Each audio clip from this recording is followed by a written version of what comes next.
Hey what's up guys, welcome back to my channel. और आज हम यहाँ पे बात करने वाले हैं कुछ इंपॉर्टेंट डेट्स के बारे में। बात करेंगे जो सबसे पहली अपडेट है Su-30MKI और सुपर सुखोई के बारे में। साथ ही साथ यहाँ पे हम बात करेंगे DRDO की तरफ से भी, जो कि लेजर पॉड को लेकर बात कही जा रही है। तो आप सभी लोगों को ये बात पता चल चुका होगा कि Su-30MKI में वेट हार्ड पॉइंट्स भी ऐड किए जा रहे हैं, यानी कि इसके बारे में जो अपडेट है वो कल ही आ गई थी। तो यहाँ पे जो अपडेट है वो आप लोगों को पता चल चुकी होगी। तो जो वेट हार्ड पॉइंट्स है यहाँ पे लगाए जाएंगे, जिससे फ्यूल कैरिंग कैपेसिटी है वो बढ़ने वाली है। लेकिन हमें ये भी नहीं भूलना चाहिए कि हम better radar, better optronics, better electronic systems, better sensors, इन सभी चीज़ों को लगा रहे हैं, जिससे कि जो एनर्जी की रिक्वायरमेंट वो यहाँ पे ज़्यादा बढ़ने वाली है। तो डेफिनेटली इसमें बहुत ही ज़्यादा रेंज एक्सटेंड नहीं होने वाला है, क्योंकि हम फ्यूल को इस तरीके से भी यूज़ करेंगे कि हमें अपने ऑप्ट्रॉनिक्स, इलेक्ट्रॉनिक सिस्टम्स, जो सेंसर्स हैं, जो रेडार्स हैं, उनको भी यहाँ पे पावर देना है। साथ ही साथ यहाँ पे जो लेज़र पॉड्स को लेके बात कही जा रही है, यहाँ पे ये बात कही गई कि यूनाइटेड स्टेट्स अपने जो 4.5 जनरेशन एयरक्राफ्ट जो कि वो नए बना रहे हैं। साथ ही साथ F-15EX हो गए। आप लोगों को याद होगा लॉकहीड मार्टिन ने एक वीडियो रिलीज़ किया हुआ था, जहाँ पे F-16 और F-18 जो फाइटर जेट्स थे वो यहाँ पे लेज़र पॉड्स कैरी कर रहे थे, और उसमें से एक जो लेज़र है वो निकली और एक दूर से आ रही मिसाइल को बीच में ही न्यूट्रलाइज कर दिया गया। तो इस तरीके के सिस्टम्स पे DRDO को भी काम करने के लिए कहा गया है। ये अभी सिर्फ और सिर्फ प्रपोजल है, यहाँ पे कोई भी चीज़ें ऑफिशियली नहीं कही गई हैं DRDO को, और प्रॉब्ली कहीं भी गई होंगी तो वो चीज़ें क्लासीफाइड बताई जा रही हैं। तो यहाँ पे यूनाइटेड स्टेट्स इस तरीके की चीज़ों का जो प्रोटोटाइप है 2024 में यहाँ पे बना चुका होगा, और उसके बाद वो अपने जो एयरक्राफ्ट हैं उस पर यहाँ पे इसको इंटीग्रेट करने की काम कर रहे होंगे।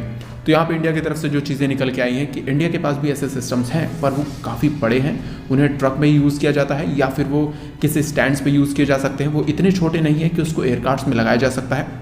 और साथ ही साथ ये डायरेक्ट एनर्जी वेपन्स नहीं है, ये यहाँ पे बीम छोड़ते हैं, जो कि अंदर के जो सिस्टम्स हैं ड्रोन्स के, उनको यहाँ पे खराब कर देता है। लेकिन डायरेक्ट एनर्जी वेपन्स के लिए DRDO को $100 मिलियन का फंड मिला हुआ है, और आने वाले समय में और भी मिलेगा। अब देखना ये है कि DRDO उसको कब तक बना के तैयार कर लेती है। ये जो सिस्टम्स होंगे वो आमका में लगाए जाएंगे, TED-BF, तेजस मार्क 2 और यहाँ तक कि सुपर सुखोई में भी लगाए जा सकते हैं, क्योंकि इस तरीके के पॉड्स होंगे वो यहाँ पे एयरक्राफ्ट में फिट किए जा सकते हैं, जिससे कि इसको जो पावर रिक्वायरमेंट है वो यहाँ मिलती रहेगी। साथ ही साथ ये जो अपना काम है वो भी करते रहेंगे। इसका जो फ्यूचर है वो यहाँ पे एयर डिफेंस सिस्टम की तरह दिखता है। साथ ही साथ उसके बाद ये और भी कॉम्पैक्ट हो जाएंगे, जिससे कि जो गन्स हैं, यानी कि इस तरीके के जो गन्स होंगे वो भी हम बना सकते हैं, जो कि स्टार वॉर्स मूवीज़ में भी आप देखे होंगे यूज़ किए जाते हैं।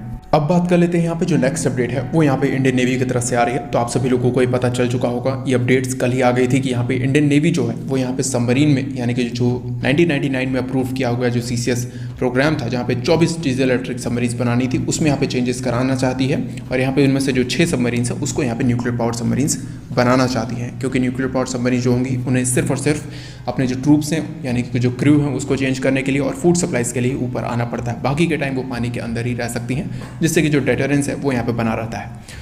तो अब यहाँ पे बात कर लेते हैं इसी के मुताबिक जो नेक्स्ट अपडेट है वो यहाँ पे आ रही है SSBNs को लेके। आप सभी लोगों को पता होगा INS अरिहंत फैमिली से जो INS अरिघात है वो यहाँ पे सी ट्रायल्स में है। तो सी ट्रायल्स उसके ऑलमोस्ट कंप्लीट हो चुके हैं। अभी थोड़ी बहुत जो ट्रेनिंग ट्रायल्स हैं वो यहाँ पे काम किया जा रहा है, जो कि आने वाले 1 से 1.5 महीने के अंदर कंप्लीट कर ली जाएंगे, और उसके बाद जो कमीशन पीरियड है वो यहाँ पे स्टार्ट कर लिया जाएगा, यानी कि उसके बाद कभी भी इसको कमीशन किया जा सकता है। हो सकता है कि इसका जो कमीशन हो वो सीक्रेटली हो, या फिर हो सकता है उसको पब्लिकली बताया भी जाए। ये जो सबमरीन्स होंगी, यानी कि INS Arihant, S4, S4 star, S5 और S5 स्टार, ये स्ट्रेटेजिक कमांड और इंडियन नेवी दोनों ही इस तरीके के जो सबमरीन्स हैं वो यहाँ यूज़ करती हैं।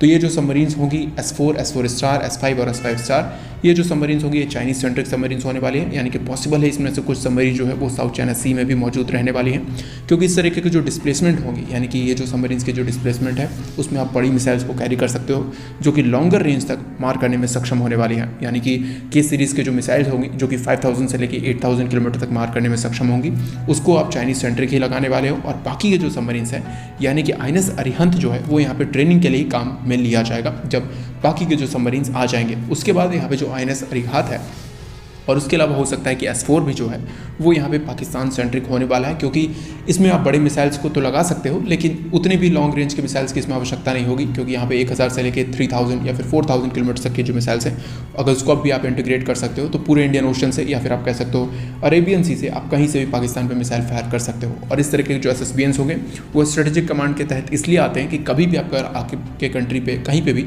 न्यूक्लियर अटैक होता है, और आपके जो एडवर्सरीज हैं, यानी कि अगर आप एयरफोर्स से या फिर लैंड से अगर अटैक नहीं कर सकते, तो यहाँ जो नेवी है वहाँ से आप ज़रूर अटैक कर सकते हो। और जो सबमरीन होती हैं इनका जो डेटरेंस है वो काफ़ी ज़्यादा होता है, और जो साइकोलॉजिकल प्रेशर है वो काफ़ी ज़्यादा क्रिएट करती हैं इस तरीके के सबमरीन्स। तो आपको क्या लगता है इन सभी चीज़ों के बारे में, यानी कि S4, S5 स्टार, इन सभी सबमरीन्स के बारे में कमेंट करके ज़रूर बताएं। आज के वीडियो के लिए इतना ही। जय हिंद।